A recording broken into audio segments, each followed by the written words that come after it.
Bismillahirrahmanirrahim. Assalamualaikum dear students. Hope you are doing good. Today I am going to teach you Oxford New Countdown for grade 6. Kindly open the books. Previous lecture में हमने chapter number 7 start किया था financial arithmetic और इसमें हमने percentage और unitary method को discuss किया था. Today we are going to study profit and loss. What is profit? ये अगर आप पेज नंबर 104 के एंड पे आ जाएं तो यहाँ से हम इसको रीड आउट करना स्टार्ट करते हैं. The cost price is the price at which a seller buys a good और बाइज अ थिंग. ठीक है, कॉस्ट प्राइस वो प्राइस होती है जिस पे एक सेलर जो होता है वो किसी चीज को, अपनी चीज को, अपनी ऑब्जेक्ट को, अपनी गुड्स को वो सील आउट करता है, उसको कॉस्ट प्राइस कहते हैं. और उसको डिनोट किससे करते हैं? CP.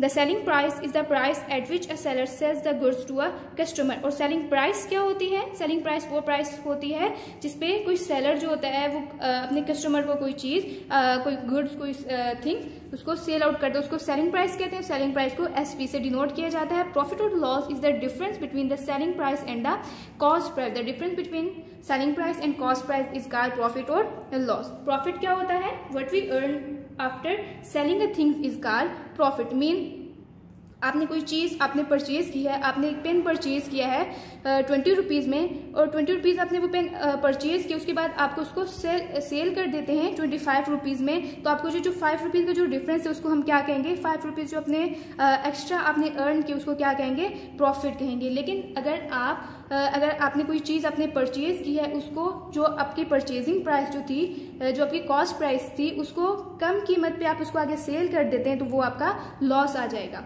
The seller makes a profit if the selling price is greater than the cost price. ठीक है, अगर प्रॉफिट होगा सेलर को, ये शॉपकीपर को, उसको प्रॉफिट होगा अगर वो अपनी प्राइस को उसकी if the selling price is greater than the cost price, यानी वो जिस कीमत पे उसको सेल करता है वो उसकी कॉस्ट प्राइस से ज्यादा, तो उसमें उसको प्रॉफिट होगा. The seller makes a loss if the selling price is less than the cost price. ठीक है, अगर सेलिंग प्राइस उसकी कम होगी तो कॉस्ट प्राइस से कम होगी तो उसमें उसको लॉस होगा. फॉर्मूलाज देख लेते हैं हम पेज नंबर 105 पे. पेज नंबर 105 पे फॉर्मूलाज हैं. ये फॉर्मूलाज आप लोगों ने अच्छी तरह से याद करने हैं. प्रॉफिट क्या होता है? SP minus CP. Profit SP minus CP. Loss CP minus SP. ठीक है, CP minus SP. Profit percentage, profit divided by CP multiply by 100%. And loss percent is equal to loss divided by CP multiply 100%. ये formulas आप लोगों ने अच्छी तरह से याद करने. ये फॉर्मूला आपको हेल्प आउट करेंगे एक्सरसाइज सॉल्व करने में. एक्सरसाइज पे आ जाते हैं. Exercise 7C. In article, question number 1, in article is bought for rupees 300 and sold for rupees 315. Find the profit and the profit percentage. ठीक है, सबसे पहले आपने क्वेश्चन को अच्छे से रीड आउट करना है, क्वेश्चन को अंडरस्टैंड करना है और आपने उसमें फाइंड आउट करना है कि इसमें आपको क्या क्या चीजें गिवन है. इस क्वेश्चन में हमें सेल प्राइस गिवन है और कॉस्ट प्राइस गिवन है. इसके अलावा हमने इसमें फाइंड क्या करना है? Find the profit and profit percent. Sometime ऐसा होगा, इसमें तो आपको मेंशन है कि you have to find the profit. कुछ क्वेश्चन ऐसे भी होंगे जिसमें आपको मेंशन नहीं होगा कि आपने प्रॉफिट फाइंड करना है या लॉस फाइंड करना है, तो उसमें आपने स्टेटमेंट को रीड करके उसको अंडरस्टैंड करना है कि इसमें आपने प्रॉफिट परसेंट फाइंड करना है, प्रॉफिट फाइंड करना है या लॉस फाइंड करना है. इस क्वेश्चन में तो हमें मेंशन है. इस क्वेश्चन में हमें गिवन क्या चीजें हैं? I have done this question for you. Here CP mean cost price, यानी कि जिसपे वो परचेज करता है किसी चीज को. CP is rupees 300 and SP mean उसकी सेलिंग प्राइस जो यहाँ पे गिवन है sold mean सेलिंग प्राइस हो गई ये. SP is rupees 315 and you have to find the profit and profit percent. What is the formula of profit?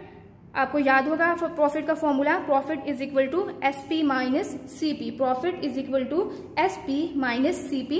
SP हमारे पास क्या था? 315 rupees 315 and CP is rupees 300. इनको सब्ट्रैक्ट करेंगे तो हमारे पास आंसर क्या आ जाएगा? रुपीज 15 रुपीज का उसको क्या हुआ? प्रॉफिट हुआ. Now you have to find the profit percent. What is the formula of profit percent?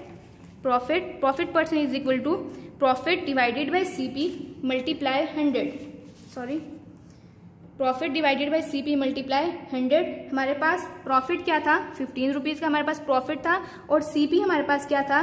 300, यानी कि कॉस्ट प्राइस 300 थी, और क्योंकि हमने इसको परसेंटेज में करना है, हम इसको 100 के साथ इसको मल्टीप्लाई भी करेंगे। कटिंग कर दी हमने इसकी, ये 200, ये 2 जीरोज इस 2 जीरोज के साथ कैंसिल आउट हो गए, हमारे पास बचा 15 डिवाइडेड बाई 3, कैंसिल आउट हो जाएंगे, 3 1 3, 3 5 15। So what is the profit percentage?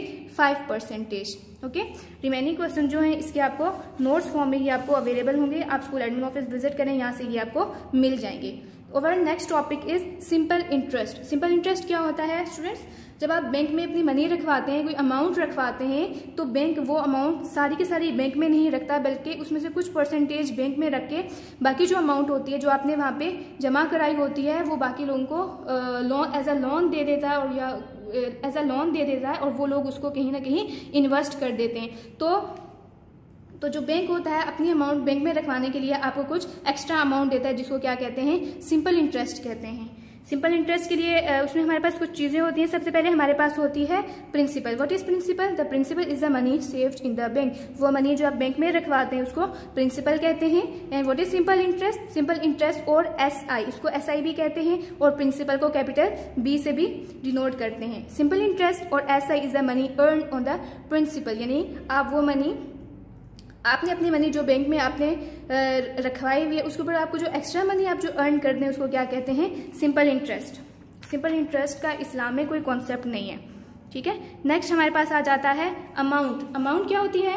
When calculating interest the term amount refers to money received from the book along with interest, यानी आपने बैंक में जो मनी रखवाई थी उसके ऊपर आपको जो इंटरेस्ट मिला आफ्टर इंटरेस्ट, जो आपके पास टोटल मनी जो आई है उसको क्या कहते हैं? अमाउंट कहते हैं। उसको क्या कहते हैं? अमाउंट कहते हैं, ठीक है। एग्जाम्पल है यहाँ पे हमारे पास, example number 22। Aftab borrows ₹2000 from his bank and promises to pay ₹2200 back at the end of 1 year, ठीक है। आफ्ताब जो है उसने ₹2000 बैंक से एज अ लोन लिए, और उसने प्रॉमिस क्या किया कि वो 1 ईयर गुजरने के बाद आफ्टर 1 ईयर्स वो बैंक को कितना मनी रिटर्न करेगा? 2200। सो यहाँ पे हमारे पास प्रिंसिपल क्या हो गया? एक्चुअल अमाउंट जो होती है वो प्रिंसिपल होती है, और जो एक्स्ट्रा अमाउंट जो होती है उसको क्या कहते हैं? वो अमाउंट होती है। और उसके ऊपर उसने इंटरेस्ट कितना दिया था? इंटरेस्ट उसके ऊपर कितना चार्ज हुआ? उसके ऊपर 2000, उसकी एक्चुअल अमाउंट थी 22, उसने रिटर्न करने थे, तो मीन उसको ₹200 का उसका क्या था? इंटरेस्ट लगा उसके ऊपर। Principal here, principal is ₹2000, simple interest is ₹200 and amount is ₹2200। Amount का फॉर्मूला क्या होता है? फॉर्मूलाज आप लोगों ने अच्छे से याद करने जो मैं आपको बताऊंगी। Amount is equal to principal plus simple interest, this is the formula of amount, ठीक है। ये अमाउंट होगी हमारे पास।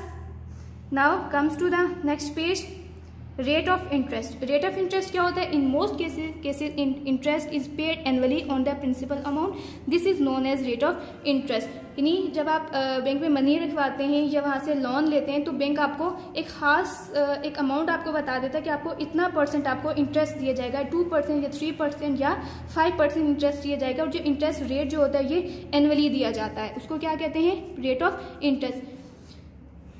सिंपल इंटरेस्ट का फॉर्मूला है यहाँ पे, simple interest is equal to P multiply I multiply N, P for principal, I for rate of interest and N for number of years. इसको आप सिंपल ये भी याद रखने के लिए ये भी कर सकते हैं, ऐसा इज इक्वल टू पिन, यानी principal interest and number of years. Now comes to the next exercise, exercise 70। Question number 1 is find the simple interest and the amount in each of the following cases on ₹650 for 2 years at 8% per annum, and you have to find the simple interest. What is the formula of simple interest? Simple interest SI is equal to PIN, principal interest and number of years. सबसे पहले हमें इस question में given क्या क्या चीजें हैं? On ₹650, ठीक है। आपकी एक्चुअल अमाउंट क्या थी? 650। जो एक्चुअल अमाउंट होती है वो क्या होती है? प्रिंसिपल। वो क्या होती है? एक्चुअल अमाउंट आपकी क्या होती है? Principal for 2 years। ये क्या है? ये टाइम पीरियड है। टाइम पीरियड को हम किससे डिनोट करते हैं? T भी लिखते हैं इसको, और नंबर ऑफ ईयर्स भी, जैसे मैंने आपको फॉर्मूले में बताया था PIN, N for number of year. So अपनी आसानी के लिए आप यहाँ पे N लिखें, यानी number of years. Number of years is 2 and interest rate क्या है 8%, इंटरेस्ट रेट क्या है 8%. And what you have to find simple interest. What is the formula of simple interest is equal to PIN, principal interest and number of years. 650 principal हो गया, 8% interest and 2. अब यहाँ पे क्या है 8% मीन आपने परसेंटेज को कन्वर्ट करना है फ्रैक्शन की फॉर्म में. 8 डिवाइडेड बाय 100 हो गया. आपने इनकी कटिंग कर दी, लोएस्ट फॉर्म में आपने इनको कन्वर्ट कर दिया. After converting lowest term, answer क्या आया आपके पास रिक्वायर्ड सिंपल इंटरेस्ट क्या आया ₹104. So students, I have done one question for you. Remaining question you will have to do by yourself. Now comes to the next question, question number 2. इसमें आपने क्या find out करना है. You have to find rate percent. You have to find rate percent. आपको given है चीजें, क्या क्या चीजें आपको गिवन है इसमें. क्वेश्चन नंबर 2 पार्ट ए, आपको चीजें हमें गिवन है, प्रिंसिपल हमें गिवन है इसमें, ठीक है. रेट हमने फाइंड करना है, प्रिंसिपल हमें गिवन है. प्रिंसिपल हमें कितना गिवन है 700 रुपीज, 700. और इंटरेस्ट हमें कितना गिवन है 210. और टाइम पीरियड के नंबर ऑफ ईयर्स हमें कितने गिवन है 3 ईयर्स. फॉर्मूला हमारे पास क्या होता है I is equal to PRT या PRN, PRN भी लिख सकते हैं आप इसको. PRT को हमने क्या कहा था N भी हम इसको लिखते थे, आप T भी लिख सकते हैं.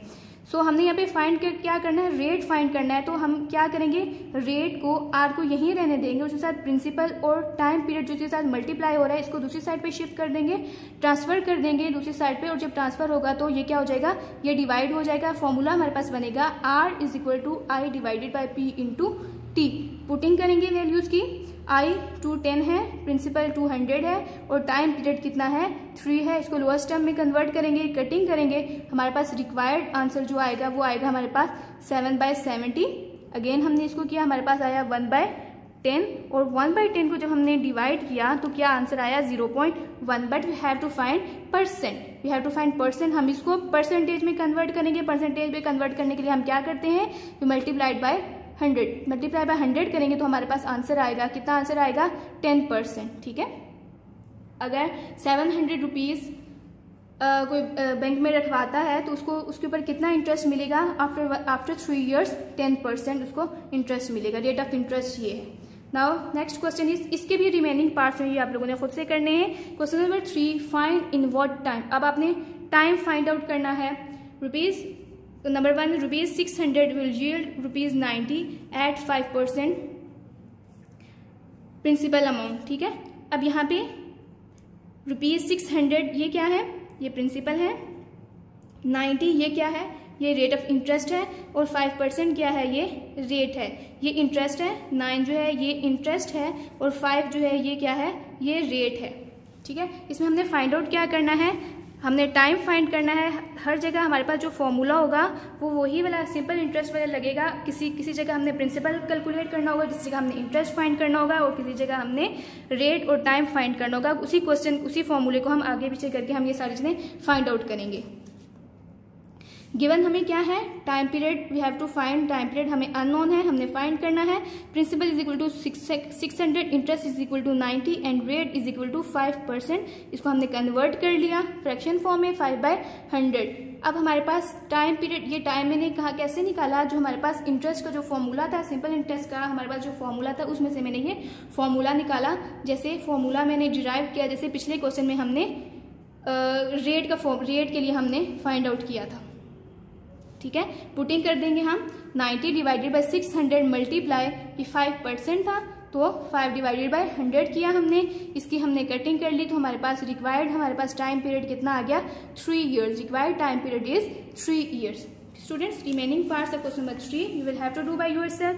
4, 5, 6, 7, 8 के जो क्वेश्चन हैं इसके आपको नोट्स मिल जाएंगे. Now comes to the next exercise, multiple choice question for 7. Question number 1 is select a correct answer from the given option. Number 1 is if 100% is equal to ₹120 then ये अपने फाइंड आउट करना है. कैसे 120 का 100% ये अपने फाइंड आउट करना है. ये कितना आएगा 70% is equal to ₹70% is equal to ₹80. 4C option is correct. B is 75% of pupils in a class of 40 passed in science test, how many of them failed? ये भी आपने फाइंड आउट करना है। इसका करेक्ट ऑप्शन क्या होगा? ए। ये सारे आपने सॉल्व करने। Number 3, the usual sale of a confectionery store, ये वो स्टोर होता है जहाँ पे स्वीट्स वगैरह बनती हैं। Chocos is 80 chocolates in 1 year. If the store has 800 chocolates in stock, then the complete stock of chocolate will finished in. ये भी आपने इसको फाइंड आउट करना है, सॉल्व करना है proper, and the correct option is C, 10 days।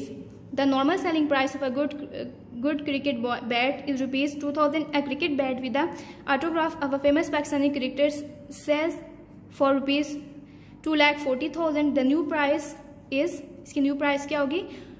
Correct option is C, 120 times the price of the original bat. Number 5 is Pizza Palace sold ₹24,000 worth of pizzas in 2 days.